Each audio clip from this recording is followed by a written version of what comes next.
ইতিহাসের পাতা ঘাটতে গিয়ে নেইমারের ইতিহাস দেখলে আপনি আঁতকে উঠবেন। ফুটবল ইতিহাসে সেরা কামব্যাকের গল্পটি এই মহানায়কের নামেই লেখা আছে। শেষ 5 মিনিটে দুর্ধর্ষ 3 গোলে অবদান রেখে সে বুঝিয়ে দিয়েছিল ফুটবল তার পায়ের জাদু। সেদিন অবাক হয়েছিল মাঠে থাকা হাজার হাজার দর্শক, কোচ, এমনকি সতীর্থ লিওনেল মেসিও। সবাই অবাক হয়ে তাকিয়েছিলেন ব্রাজিলিয়ান এই সুপারস্টারের দিকে। কি হয়েছিল সেদিন? 5 মিনিটে নেইমার কি করেছিল? কেনই বা এই সময়টাকে বলা হয়ে থাকে ইতিহাসের সেরা কামব্যাক? চলুন বিস্তারিত দেখি। উয়েফা চ্যাম্পিয়ন্স লিগের রাউন্ড 16 কোয়ার্টার ফাইনালের লক্ষ্যে মাঠে নেমেছিল পিএসজি বনাম বার্সেলোনা। নেইমার, মেসি, সুয়ারেজের মতো বাঘা বাঘা তারকা থাকতেও প্রথম লেগে পিএসজি 4-0 ব্যবধানে হারিয়েছিল বার্সাকে। অর্থাৎ দ্বিতীয় লেগে বার্সাকে ম্যাচ জিতে করতে হবে 5টি গোল। সবাই হাল ছেড়ে দিয়েছিল। স্বাভাবিকভাবে এমন ব্যবধানে ম্যাচ জিতা সত্যি অসম্ভব, কিন্তু সেদিন ব্রাজিলের এক নায়ক বলেছিল এটা সম্ভব, আমরা এটা করে দেখাবো। যেভাবেই হোক না কেন আমরা দলকে ম্যাচ জেতাতে চাই। 2017 সালের 8 মার্চ অনুষ্ঠিত হয় এই ম্যাচের দ্বিতীয় লেগ। ম্যাচের শুরু থেকেই ক্ষিপ্ততা আর দক্ষতা দেখাতে শুরু করেন নেইমার। এই ম্যাচে যেন আবির্ভাব হয় কোনো এক নতুন নেইমারের। এই নেইমারকে তো কেউ চেনে না। ম্যাচের 3 মিনিটেই লুইস সুয়ারেজ পেয়ে যায় প্রথম গোলের দেখা। এরপর নেইমারের ক্ষিপ্ততায় একের পর এক আক্রমণ সাজাতে থাকে বার্সা। এদিন যেন নেইমারকে কোনোভাবেই আটকাতে পারছিল না পিএসজি। নেইমারকে আটকাতে একের পর এক ফাউলই বেছে নিয়েছিল তারা। ম্যাচের 40 মিনিটে লেভিনের আত্মঘাতী গোলে বার্সা পায় দ্বিতীয় গোলের দেখা। ম্যাচের 50 মিনিটে ক্ষিপ্ত থাকা নেইমারকে ডি বক্সের ভিতর ফাউল করে ফেলে দেওয়া হয়। এতে বার্সা পেয়ে যায় পেনাল্টি। পেনাল্টিতে গোল করে দলকে এগিয়ে নেন লিওনেল মেসি। তবে যেমনটা ভাবছিলেন এই ম্যাচের গল্প ফুটবল বিধাতা তেমন ভাবে লেখেননি। 62 মিনিটে বার্সার কফিনে শেষ প্যারাটা পুড়ে দেন এডিনসন কাভানি। এতেই স্তব্ধ হয়ে যায় ক্যাম্প নু।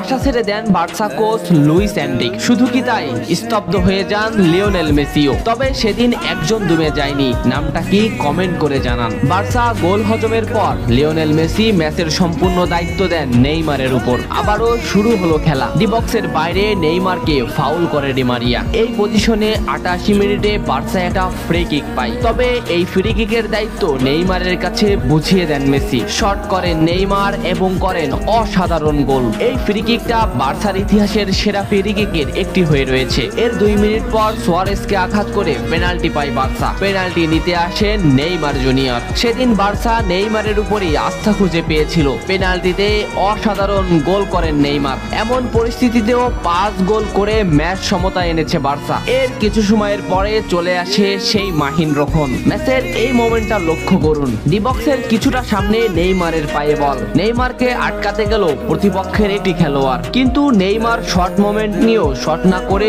বলটি সামনে আগালেন। এই মোমেন্টটা লক্ষ্য করুন। নেইমার একবার গোলের দিকে তাকালেন। এতে সে বুঝে ফেলেছে কোথায় বলটি দিতে হবে। নেইমার শট নিলেন। আপনি সাধারণ চোখে এটাকে একটা শট দেখলেও এটা হলো সেই শট যা লিখেছিল ইতিহাসের সেরা কামব্যাকের অধ্যায়। নেইমার এমন ভাবে শটটি নিয়েছিলেন যাতে রবের্তো শুধু পা লাগিয়ে গোল করেছিলেন। শেষ 5 মিনিটে সেরা 3টি গোলে অবদান রেখে সেদিন ইতিহাসের সেরা কামব্যাকের নায়ক হয়েছিলেন ব্রাজিলিয়ান এই সুপারস্টার। সবাই যেখানে স্তব্ধ হয়ে গিয়েছিল, নেইমার সেখান থেকেই শুরু করেছিলেন। নেইমার বুঝিয়ে দিয়েছিলেন নিজের দৌড়ত্ব। ইতিহাসের সেরা কামব্যাকটা বার্সা নেইমারকেই উৎসর্গ করেছিল। এ ম্যাচে নেইমারের পারফরমেন্স ছিল আকাশচুম্বী। মাঠে থাকা দর্শকরা শুধু নেইমারের দিকেই তাকিয়েছিলেন। নেইমার এমনই, যখন জ্বলে ওঠে তখন সব পুড়িয়ে দেয়, সব তছনছ করে ফেলে। ইতিহাসের সেরা কামব্যাকের নায়ক সেদিন পিএসজি কে হারিয়ে বার্সার সমর্থকদের মুখে হাসি ফুটিয়েছিলেন। বার্সা ফ্যানরা কি এদিনের কথা ভুলে গেছে? নেইমারকে ভোলা যায় না। নেইমারের এই অবদানের কথা ভুলতে হলে ফুটবলকেই ভুলতে হবে। ফুটবল আর নেইমার এমনই, এরা আপনাকে কাঁদাবে, হাসাবে, আবার কখনো কখনো অসম্ভবকে সম্ভব করে দিবে। নেইমার সেদিন অসম্ভবকেই সম্ভব করেছিলেন। ভিডিওটা কেমন লেগেছে অবশ্যই জানাবেন। এত সময় সাথে থাকার জন্য ধন্যবাদ।